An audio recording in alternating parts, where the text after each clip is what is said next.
Well, how's it going, my friends? It's a cold, snowy night here. I live in Vancouver, Washington, near Portland, Oregon. It's a beautiful area. It started snowing at about 2 p.m. today. And I'm just taking a walk around the block. I thought I'd make a video since I have a moment. I wanted to talk for a minute about happiness. Is it something that you can attain permanently? No, you can't. I could sit here and talk for an hour about this and probably never come to any particular conclusions or get any point across, so I'm going to try to narrow it down to a few simple points. In order to achieve happiness, you have to have moments of suffering, because moments of suffering give you insight into what it means when you do feel good. Those who don't suffer will seek suffering in order to understand that. In other words, people often put themselves in harm's way and bad situations just to feel something. Happiness is elusive, something that comes through the effort of paying attention to when you feel good and when you don't, and understanding that, understanding yourself.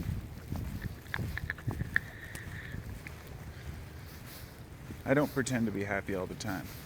That would be a fallacy, complete lie. Trying to make things up, trying to understand who I really am is a difficult task.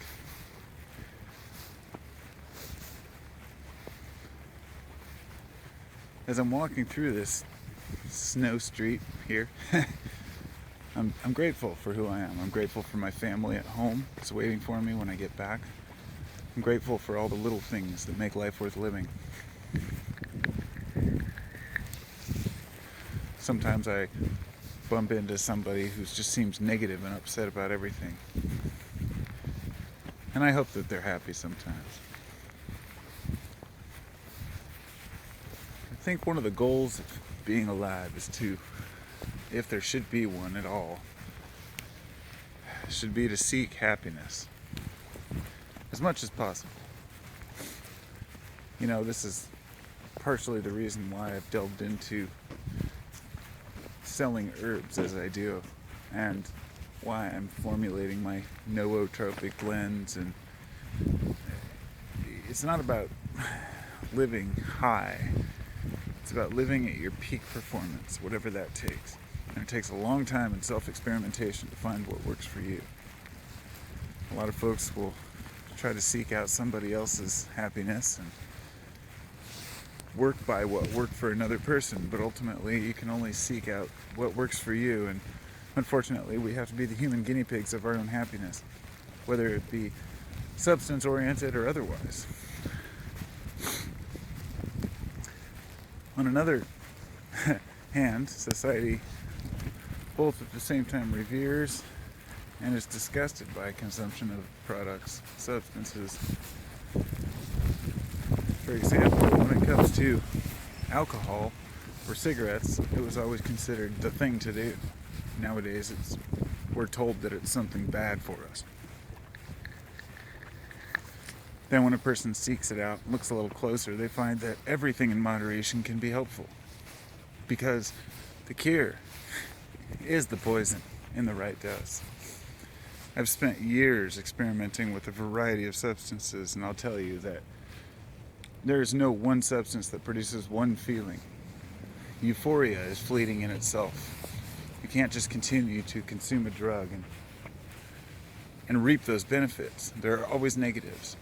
So there is nobody escaping reality. There's nobody escaping their problems. I'm sorry to say that those who think that alcoholics are escaping their problems are dreadfully mistaken.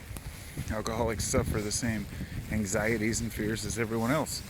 It's just that some people drink every night to escape that. For me, it was always cannabis. It was only in the recent years, maybe the last year itself, that I decided that maybe cannabis wasn't for me. And that was because I was seeking this cognitive understanding. I love it when my brain's working at its peak, and I love when I'm able to function. Making YouTube videos and typing comments and whatnot, I can tell when my brain's not working at its peak. There is a level of cannabis use which actually benefits me, but it's got to be at the right time and the right place. The same goes with everything. So substances do have their place, but they're not everything. The most important things, the most crucial parts of happiness, the most crucial aspect to me is proper diet and proper sleep and proper mindset. With those three things, you can go a long way. And when I say proper sleep, I mean that you have to give yourself the rest, and that's all intertwined with the rest of them. Proper sleep means that you have to have proper mind, because without the proper thoughts during the day, you can overstress yourself and you can overwork yourself. I'd say the Eightfold Path, of Buddhism is a phenomenal start for anyone who's never experimented with following any particular mindsets. For me, I just kind of go on the fly because that's just who I am. I'm not going to deny I'm a philosopher. I think about life. I spend a lot of time thinking about things that I can hope to improve upon in myself and the world around me. And, I won't neglect to be aware of that or pretend like it's something I don't spend any time doing. I know thinking is a curse and a blessing all in one right. You can learn to love yourself and then learn to, despise what it means to be aware of yourself, all in the same breath. It's, I don't know, a blessing and a curse is all I can say. Thinking about life, philosophy. Here I am back at my house. I walked a block. Actually, it's more like 6 blocks because they're long blocks here. But this is my street, my neighbor's house. My lights aren't up right now because but I got my Christmas tree in the window. I took the lights down because I had these big blow up Santa and tree and the wind kept blowing them over, but I think now it's time to start them back up. So I hope you've enjoyed my random bullshit philosopher's corner about happiness. Nothing I said will probably be able to really, do any damage in the big arena. I mean, most people realize what they need to do to be happy, but, I just always hope that my input can help a few people to see that everyone's on the same page, that we're all suffering together, that there's no one-size-fits-all for understanding, there's no one-size-fits-all philosophy, studying hundreds of them and laughing at every one. And the same with religion, politics. Here we are. We're just humans. We're all here together. Enjoy the moments that you have when you're happy. Embrace them. And don't you dare think that when you're happy, you should be worrying about when you're not going to be happy anymore, because that's the biggest waste of time of all. Embrace it.